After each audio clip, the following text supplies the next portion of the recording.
Sud Radio Berkov dans tous ses états. Le face-à-face. Alors aujourd'hui, André, on va parler des BRICS avec notre invité Sergueï Kolesnikov. Les BRICS, nouveaux maîtres du monde, c'est son livre aux éditions RIC. Bonjour Sergueï Kolesnikov. Bonjour André Berkov, merci de votre invitation.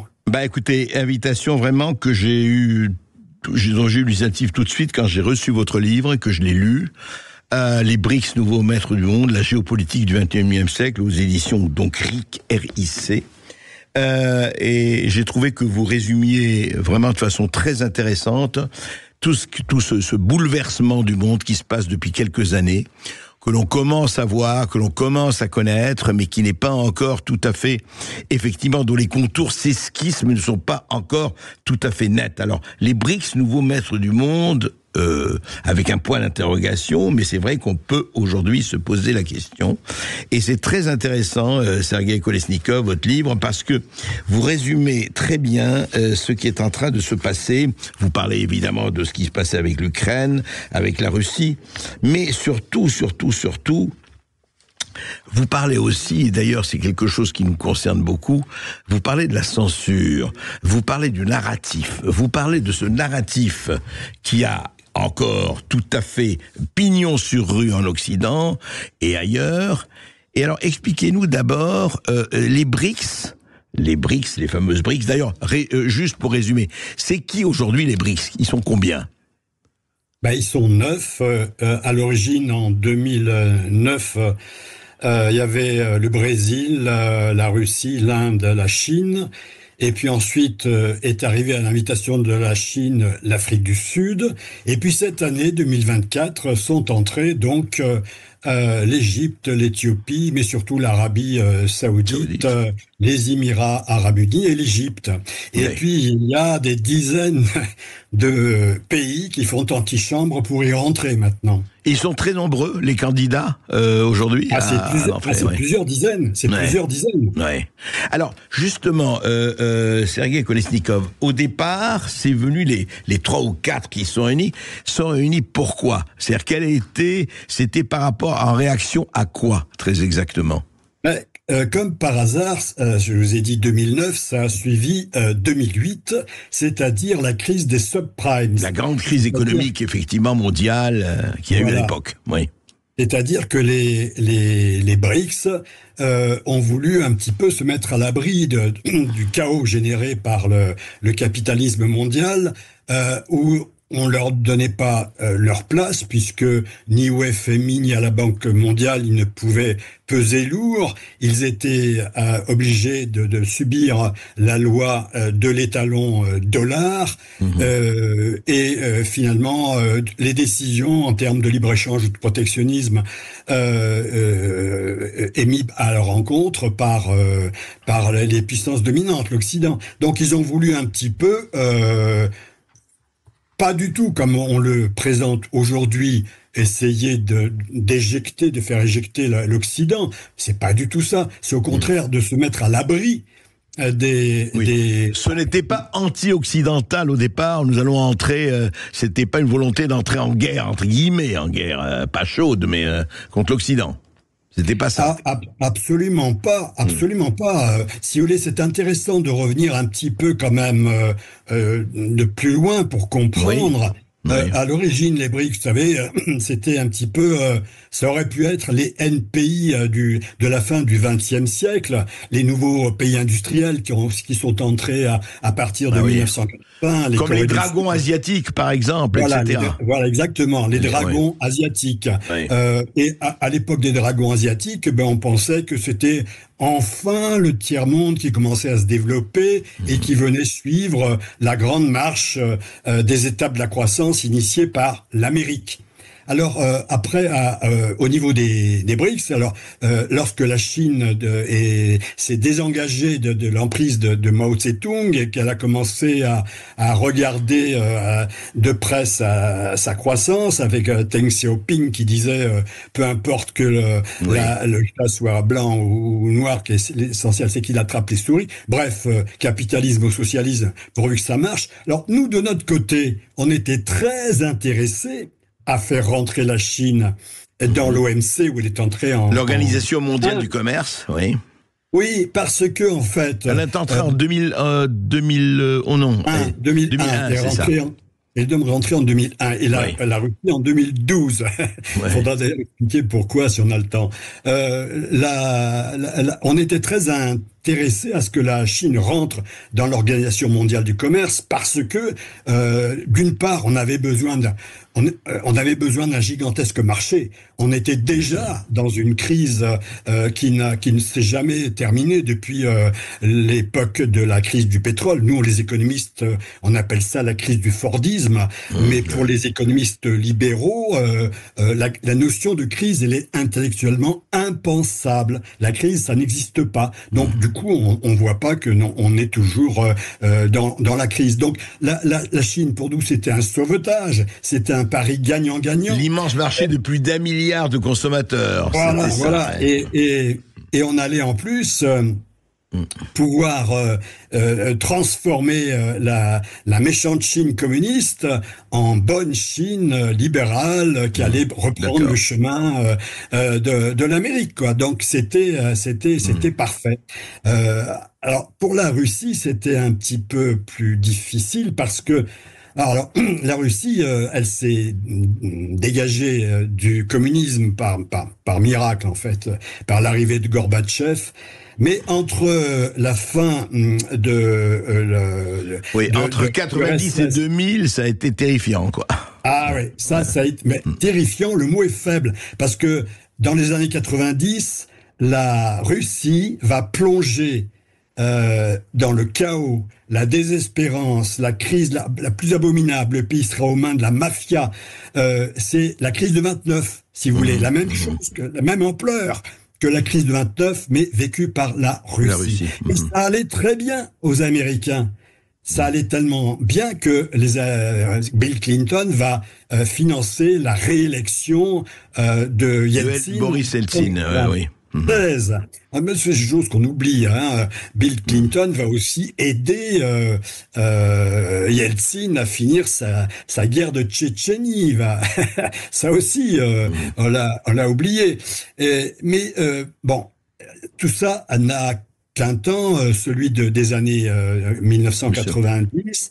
Après quoi, avec la doctrine Primakov, le ministre des Affaires étrangères puis Premier ministre de Yeltsin, on commence déjà à s'orienter vers un pivot asiatique. Et avec Poutine, qui arrive d'abord comme Premier ministre, puis très rapide comme président.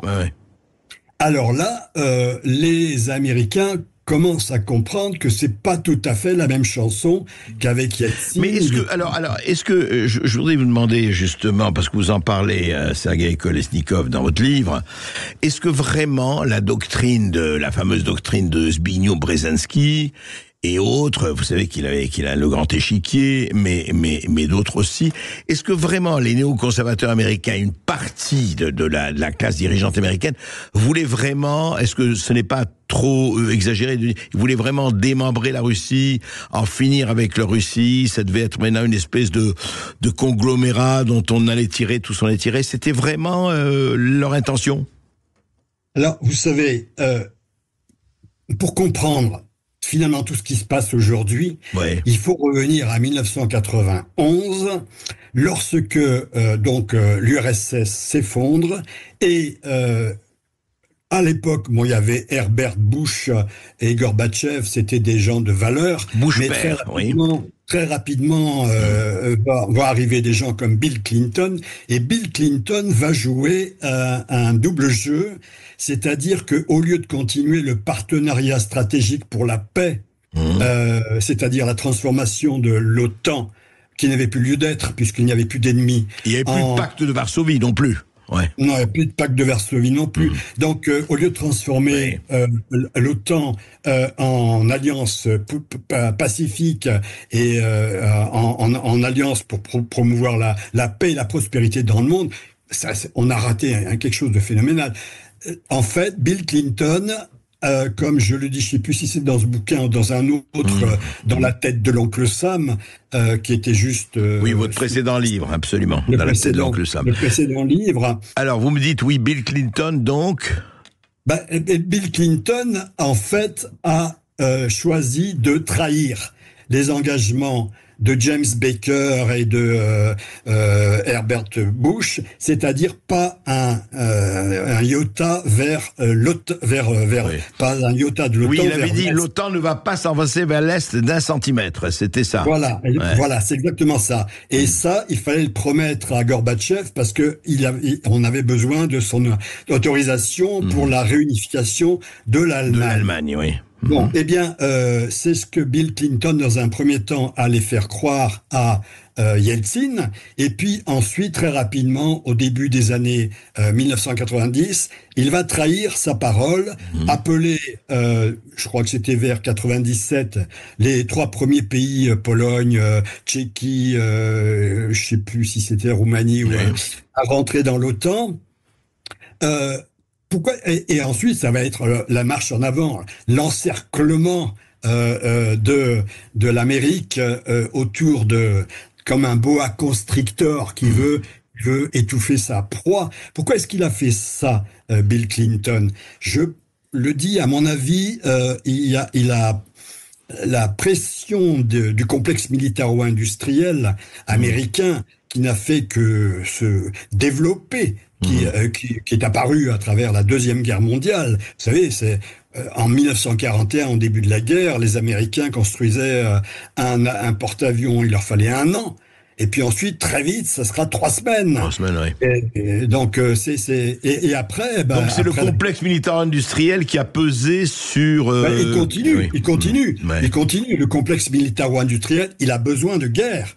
Il a besoin de... Allô, oui. Ah, je crois que nous avons un petit problème. André Berkov reçoit aujourd'hui Sergueï Kolesnikov qui revient dans quelques minutes. Il est l'auteur du livre Les BRICS, nouveaux maîtres du monde. Si vous avez une question, si vous avez une réaction, n'hésitez pas à nous appeler au 0826 300 300 ou à réagir sur notre Facebook Live. On se retrouve tout de suite. Kov dans tous ses états. Et je ne suis pas le seul, dans tous mes états, vous le savez, les BRICS, nouveaux maîtres du monde, le formidable bouleversement auquel nous assistons en ce moment. Sergueï Kolesnikov a écrit un livre très intéressant et très informel sur le sujet, aux éditions RIC. Alors, Sergueï Kolesnikov, avant la pause, nous parlions justement du fait que on va passer, parce qu'il faut, on va avancer sur cette histoire qui nous concerne. Mais déjà, vous voyez, c'était en 90, 94, 97, donc il y a 30 ans, déjà, les choses s'inversaient. On avait dit effectivement à Gorbatchev que l'OTAN n'allait pas avancer d'1 centimètre à l'est. Maintenant, il y a les pays anciennement, effectivement, sous le joug soviétique qui n'en voulaient plus, qui voulaient aller à l'OTAN. Enfin, il y a eu tout ce qui s'est passé. Et effectivement, est-ce que vous avez les chiffres? C'est-à-dire que l'OTAN en quelques années, a pratiquement intégré la plupart des pays qui étaient anciennement sous le pacte de Varsovie, le pacte soviétique, carrément. Ça a été vraiment une transformation quasi totale. Absolument, absolument. Je termine juste, mais très rapidement, les raisons pour lesquelles Bill Clinton a changé son fusil d'épaule. La deuxième raison, c'est donc l'Amérique avait enfin son ennemi mortel du temps de la guerre froide au fond du trou. Ouais. Donc, une occasion inespérée d'en finir pour une bonne fois pour toutes. Et troisièmement, c'est surtout ça qui me tient à cœur, je pense que ce faisant, l'Amérique est revenue à son ADN. C'est-à-dire que l'ADN de l'Amérique, il est religieux. L'Amérique est choisie par Dieu pour diriger le monde. Alors, version laïque, avec Clinton ou Biden, mais c'est toujours ça. Dès que, avec 1991, l'Amérique a voulu donc s'étendre à l'Est, attraper les pays de l'OTAN. Alors j'entendais il y a pas tellement longtemps sur une radio, je sais plus où, un général, on en a des pas mauvais. Oui, les généraux de plateau, on en parlera. Oui. Les généraux de plateau. Oui. Celui-là, il s'appelait Perruche, je crois, ou quelque chose. Et il disait, oui, mais enfin, les pays du pacte de Varsovie, pour les faire rentrer dans l'OTAN, on n'est pas allé les chercher. C'est eux qui ont voulu venir. Alors, c'est parfaitement exact. C'est eux qui ont voulu venir, mais peut-être qu'on n'aurait peut-être pas dû si facilement les accepter aussi. Quand on est à la tête d'un empire, que ce soit la Russie ou l'Amérique, on a des responsabilités géopolitiques, n'est-ce pas? Et donc on fait attention. Et ce que disait Poutine, c'est-à-dire que il valait mieux pour la paix du monde que ces pays des petits bases, des pays de l'Est, etc., restent des... D'accord, mais ils y sont maintenant. Oui, mais Sergueï Kolesnikov, aujourd'hui, ils y sont, effectivement, on aurait peut-être eu faire autrement. Aujourd'hui, ils sont là. Et je voudrais qu'on parle d'aujourd'hui, je voudrais qu'on parle d'une dimension qui est très intéressante dans votre livre et que vous résumez et qu'on sait, c'est le narratif. Qu'est-ce qui fait que justement, dans la guerre, vous parlez du soft power, il y a la guerre et la guerre des armes, il y a je dirais la parole des armes, et puis il y a les armes de la parole. Qu'est-ce qui fait que ce narratif s'est implanté de façon formidable, alors qu'il y avait eu le Donbass, il y avait eu que dès le 2 mars 2022, vous aviez Hitler d'un côté, c'était Poutine, et Churchill d'un côté, c'était Zelensky. Je parle du narratif occidental, en tout cas dans sa grande majorité. Qu'est-ce qui a fait ça ? Oui. Ça, c'est la question la plus intéressante et la plus difficile que vous posez là. Moi, j'ai commencé effectivement par me poser cette question de savoir pourquoi diable exactement les mêmes qui criaient contre l'impérialisme américain, comme André Glucksmann, l'ex-Mao, ont acclamé les bras ouverts le bombardement criminel de l'Irak par George Bush. Vous voyez ?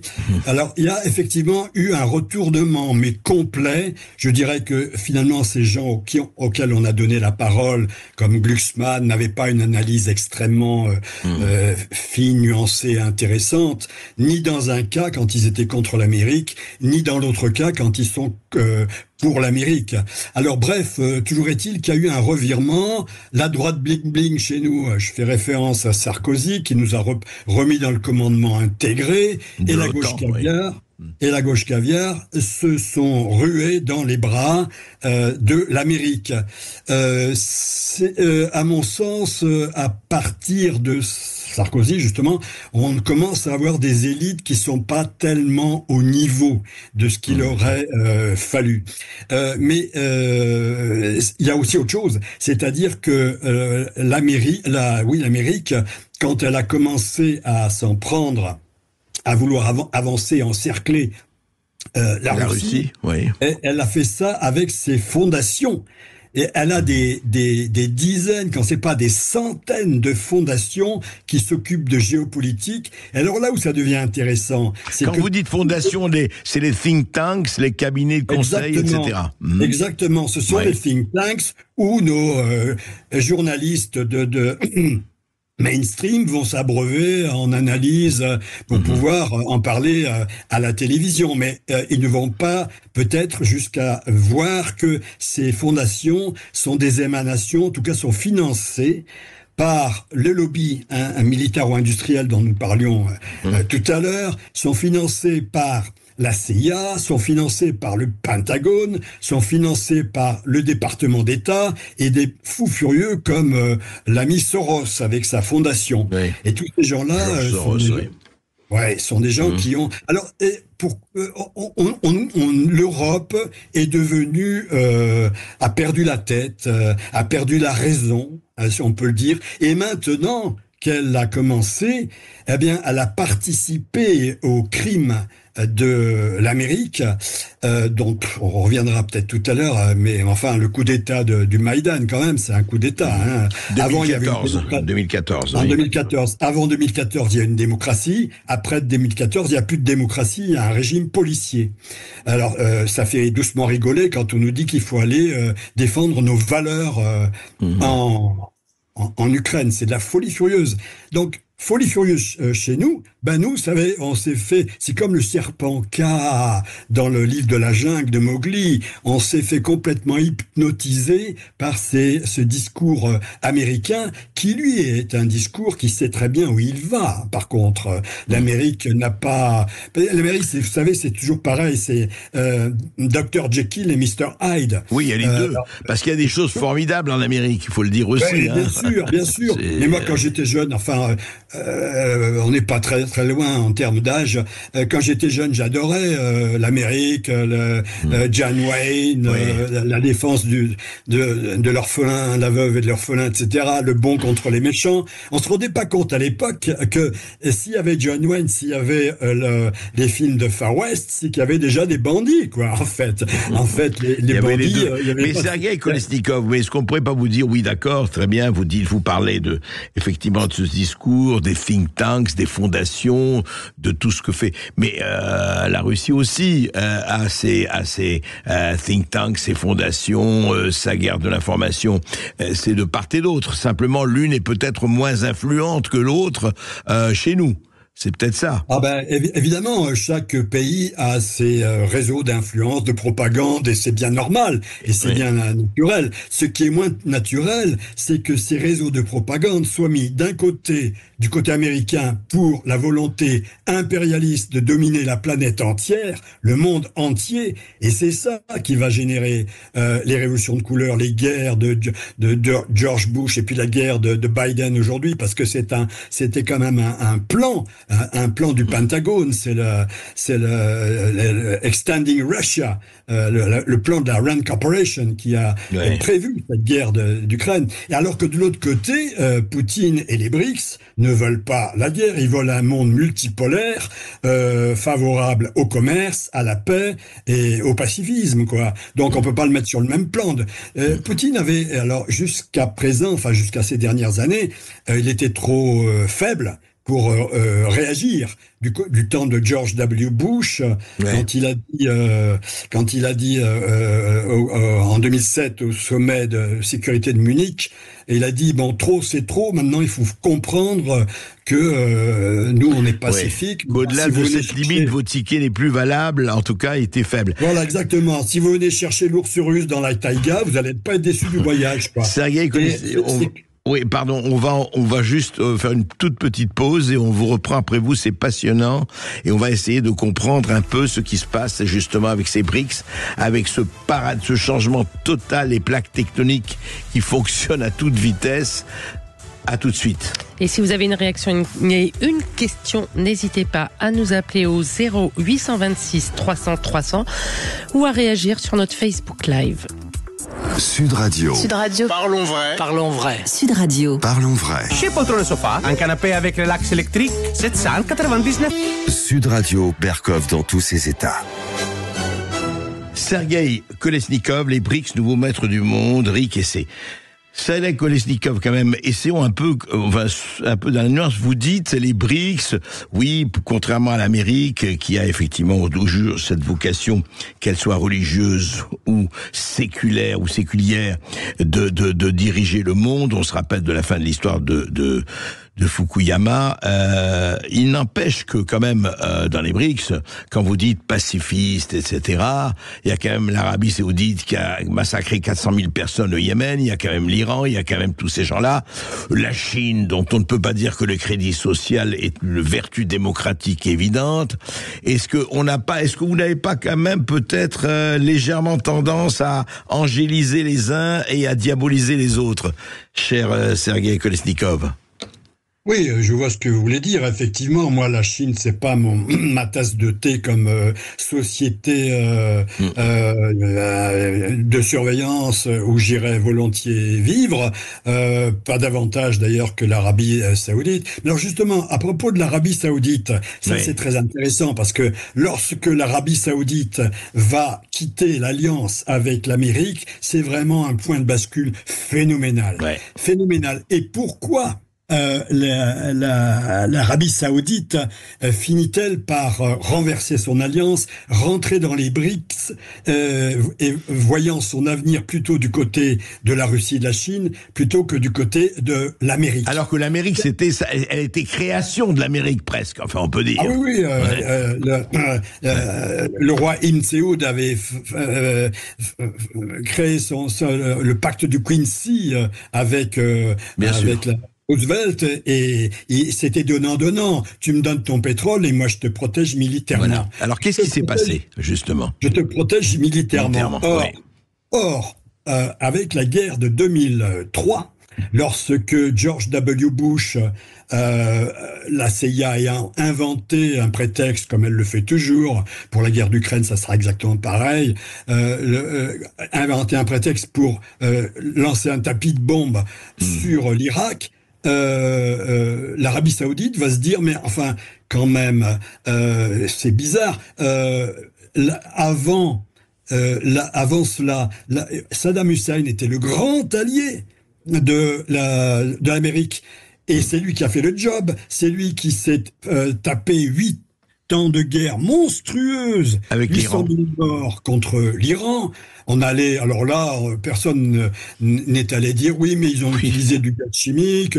Oui, mais alors on fait. Il y a eu un massacre de 200 à 300 000 personnes. Personne n'en parle, oui, c'est vrai. Personne n'en parle. Oufté, oui. Et alors, Saddam Hussein croyait que mais il a fait le job pour l'Amérique. Il pouvait peut-être, il avait besoin d'argent après tout ça, aller prendre le Koweït. Qui d'ailleurs, le Koweït, ça appartient à qui le Koweït? Ça nous ramène, vous savez, au mandat de la SDN des Britanniques après la Première Guerre mondiale, lorsque on va découper l'Empire ottoman en tranches, et ni l'origine du Koweït ni l'origine de l'Irak sont tellement simples et évidentes. Hein. Donc, toujours est-il que l'Arabie va se dire, oui, mais alors la protection militaire des États-Unis, l'Amérique, s'il se retourne contre son allié, quelle preuve j'ai qu'il va pas se retourner contre moi?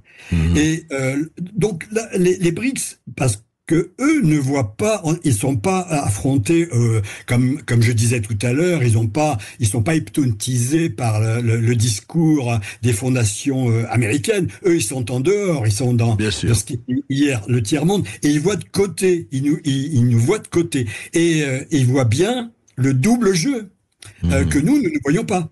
Ils voient bien le double jeu de l'Amérique. C'est-à-dire qu'elle soi-disant, elle va aider la démocratie, la liberté, etc. En fait, elle s'intéresse à ses intérêts, oui, bien sûr. Bien compris. Et elle propage le chaos et la misère de partout. Donc, alors là-dessus, quand il y a l'épisode Trump, Biden dira que c'est un accident de l'histoire. Oui, parce que on verra si cet accident va se renouveler ou pas. On le saura assez vite maintenant. Voilà. Alors, toujours est-il que Biden, quand il revient aux manettes, lui, il a son idée de faire tomber l'escarcelle de l'Ukraine dans son escarcelle. Il a depuis longtemps, parce qu'il était vice-président de Barack Obama, bien sûr. Pendant les 2 mandats. Et puis on connaît les intérêts avec Burisma, on connaît les intérêts, effectivement, l'Ukraine terre à blé de l'Europe, l'Ukraine avec tous les minerais. Enfin, vous en parlez aussi dans votre livre. l'Ukraine. Alors Trump s'était un petit peu rebellé contre le protectionnisme. Trump avait lancé une guerre protectionniste contre la Chine. Oui. D'ailleurs, moi à l'époque, j'étais prof, quoi, et je me disais, bon sang, mais on se fait avoir par la Chine, c'est pas possible. On perd nos emplois, on se désindustrialise. Oui, on l'a vu. Et en Europe surtout. Et je dis ça pourquoi? Parce que nous étions, vous me demandiez à l'origine comment vous expliquer que nous fassions une lecture, telle et telle lecture. C'est que nous sommes complètement, sur le plan idéologique, nous avons été complètement à la ramasse, quoi. Déjà, les élites giscardiennes croyaient que on allait, un peu comme Macron aujourd'hui, croyaient qu'on allait faire un monde pacifié, global, le village mondial, les cultures, les frontières disparaîtraient. C'est une lubie totale, quoi. Et donc Trump, il a eu quand même un éclair de lucidité, de se dire si ça continue comme ça, l'économie américaine va disparaître. Trump, je l'admire pour avoir su taper du poing sur la table. Mais les Chinois, c'est des gens qui jouent fin. Alors ils ont mis en place les routes de la soie, l'Inde. C'est toutes les dimensions des BRICS aujourd'hui que l'on voit arriver, que l'on voit advenir. Je crois que nous avons un auditeur en effet en ligne. Voilà. C'est Maurice qui nous appelle des Hauts-de-Seine. Bonjour Maurice.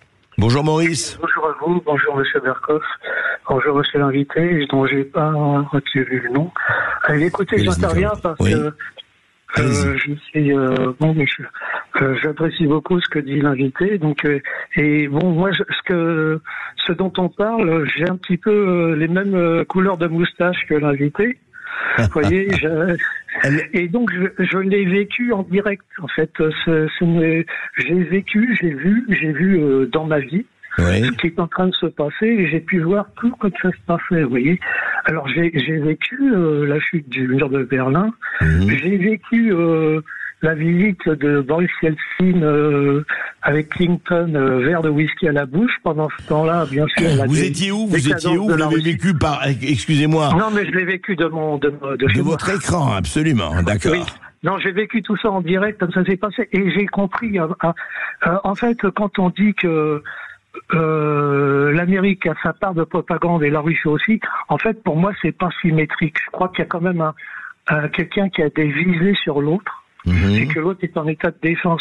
À savoir que la Sibérie, la Russie-Sibérie fait 17 millions de kilomètres carrés. La Chine fait 9 millions de kilomètres carrés. Les USA, l'Amérique fait 10 millions de kilomètres carrés. La Sibérie, c'est le territoire dans le futur le plus riche de la planète.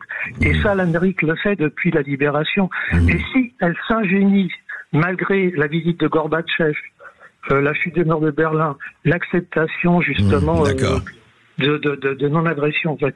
Si elle s'ingénie à toujours faire passer la Russie, à diaboliser le système russe, malgré tout ça, c'est parce qu'elle ne veut en aucun cas d'un partenariat entre la Russie et l'Europe.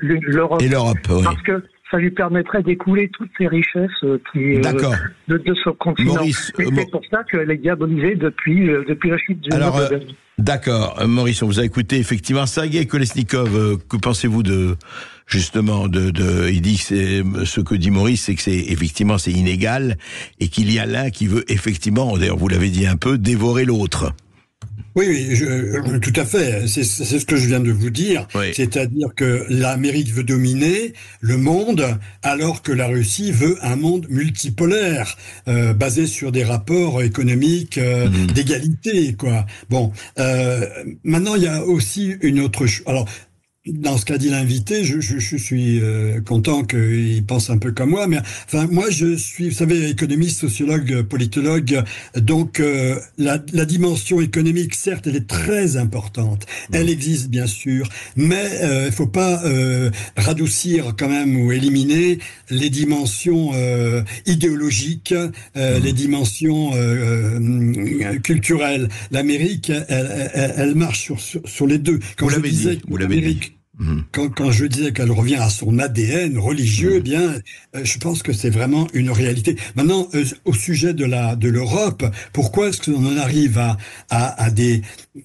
Emmanuel Todd disait dans son dernier bouquin, il faut quand même être un peu dérangé pour s'imaginer que la Russie, 140 millions d'habitants, va vouloir faire la guerre à l'UE 450 millions d'habitants. Et envahir l'Union européenne, mais on dit envahir l'Union européenne, donc à se mettre à dos l'OTAN, c'est-à-dire pas loin de 1 milliard d'habitants. C'est-à-dire il faut être quand même être un petit peu dérangé. Alors comment se fait-il que Scholz, Macron, von der Leyen, Charles Michel, tous les dirigeants des pays baltes, des Polonais, etc., soient un peu dérangés quand même? Et ça, il change. Vous avez remarqué que le ton change ces derniers temps. Ah oui, ça change, effectivement, ça change.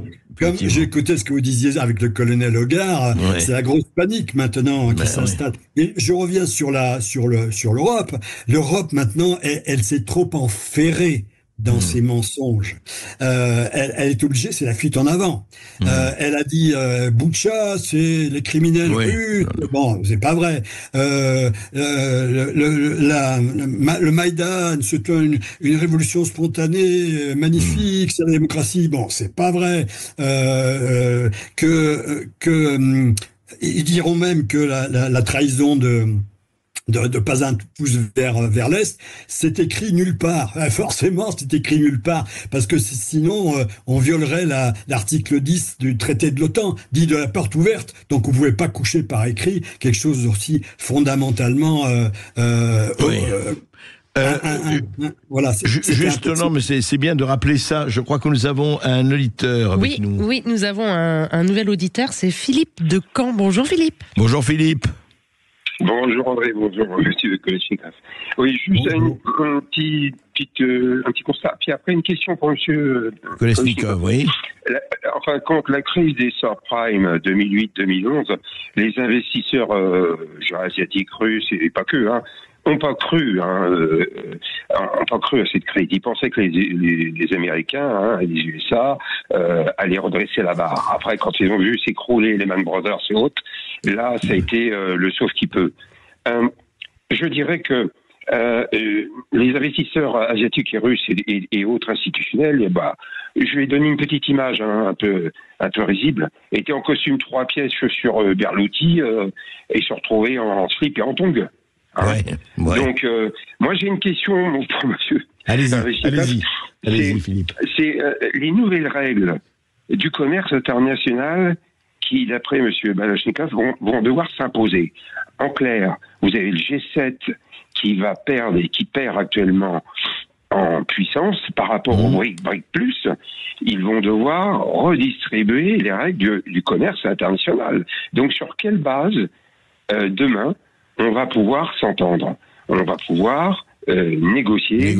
Et en clair, qui va devenir le leader? Alors, Sergueï Kolesnikov va répondre juste après cette petite pause. Nous reprenons. Et effectivement, c'est une vraie question. Sur quelle base il y aura possibilité de négociation? On se retrouve juste après cette petite pause. Sud Radio, Berkov dans tous ses états. Sergueï Kolesnikov, effectivement, vous esquissez dans votre livre, dans un très intéressant livre, c'est les BRICS et non seulement les BRICS, mais aussi les autres, le narratif, tout ce qui s'est passé. Mais je voudrais qu'on réponde à la question de notre auditeur sur effectivement, aujourd'hui, vous parlez de l'Europe, Sergueï Kolesnikov. Aujourd'hui, je vais vous poser la question autrement, mais c'est la question de Philippe. Quelle est la marge de manœuvre de l'Europe ? Très franchement, aujourd'hui, à l'heure où on parle, quelle est demain, quand même, ça va s'arrêter. Enfin, on peut l'espérer, cette guerre en Ukraine va s'arrêter. Les mêmes qui ont détruit vont reconstruire. L'argent va couler. On ne sait pas vers qui, mais enfin, peu importe. Sur quelle base, aujourd'hui, effectivement, que ce soit le G7, que ce soit justement les BRICS, sur quelle base on va discuter, sur quelle base économique, notamment, on va discuter? Alors, pour répondre je vais vous répondre, et je n'oublie pas la question de Philippe. Qu'est-ce qui se passe maintenant? Comment va repartir le commerce? Faut pas oublier que tout vient de l'Occident. C'est lui qui a décrété les sanctions, qui a coupé le commerce entre la Russie et l'Occident. Et c'est lui qui a poussé la Russie Russie dans les bras de la Chine. Finalement, cette rupture gigantesque entre le G7 et le monde russo-chinois et les BRICS, ça a été voulu par l'Amérique. Alors, pendant ce temps-là, les BRICS, ils s'organisent entre eux, ils continuent à commercer et ils ont créé leur propre banque de développement, ils utilisent leur monnaie, le yuan, la roupie, en attendant de faire une monnaie commune, peut-être basée sur l'or, un nouvel étalon or. Mais vous savez, on continue à commercer. Notre gaz, par exemple, eh bien, c'est toujours du gaz russe pour l'essentiel.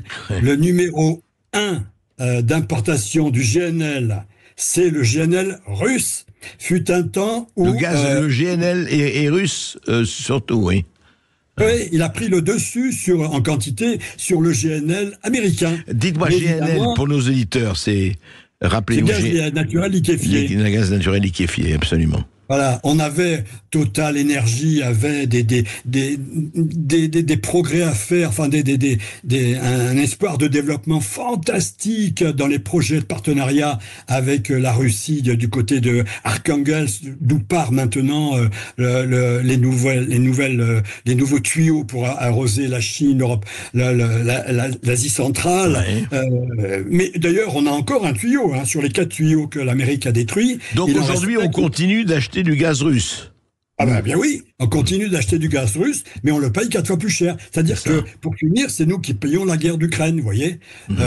C'est nous qui sommes au 4e sous-sol, on a une pauvreté délirante, on a des gens qui n'arrivent plus à se chauffer, parfois à difficulté de s'alimenter, on voit le retour de la colocation, enfin, vous savez, la colocation, c'est un peu les appartements collectifs du début des soviets, c'est ça. Alors, les USA, les USA, ils tirent toujours les marrons du feu. Ils ont pris nos marchés, ils ont mis en vente leur F-35.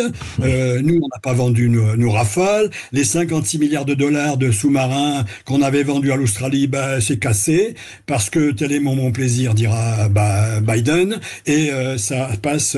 Mais pourquoi, juste un mot, pourquoi les Européens, de Macron à Scholz, en passant par Starmer, obéissent-ils aussi aveuglement? D'où vient ce que vous décrivez vous-même comme une soumission? Ouais.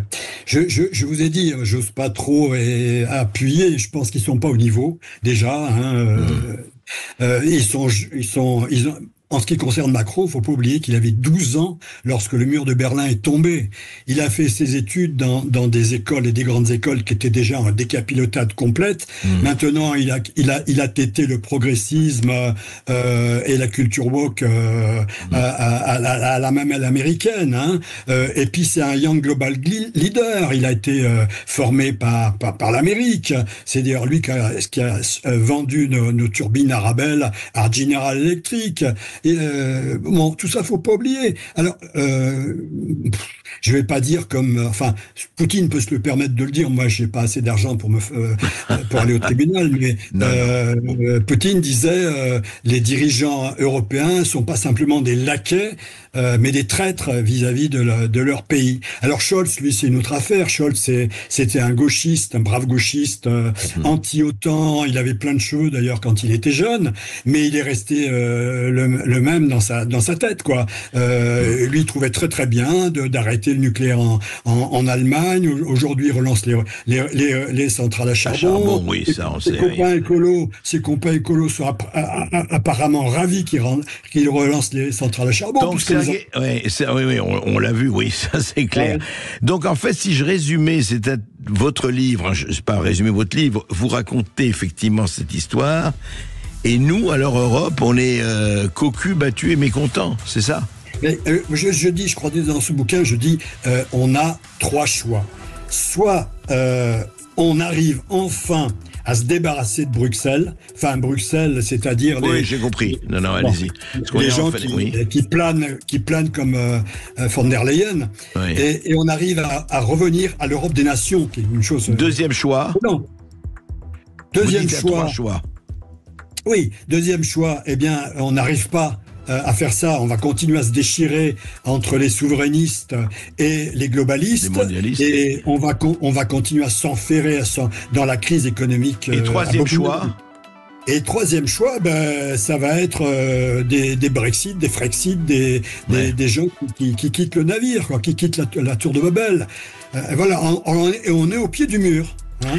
On est au pied du mur, et c'est pour ça qu'il faut effectivement vous renseigner, lire, vous informer. Parce que c'est notre vie quotidienne aussi qui est effectivement en jeu dans cette histoire. Merci Sergueï Kolesnikov. Je rappelle votre livre, Les BRICS, nouveaux maîtres du monde, aux éditions RIX. Vous savez, si vous ne savez pas ce que la politique, si vous ne connaissez pas la géopolitique, n'oubliez jamais, la géopolitique s'occupera de vous.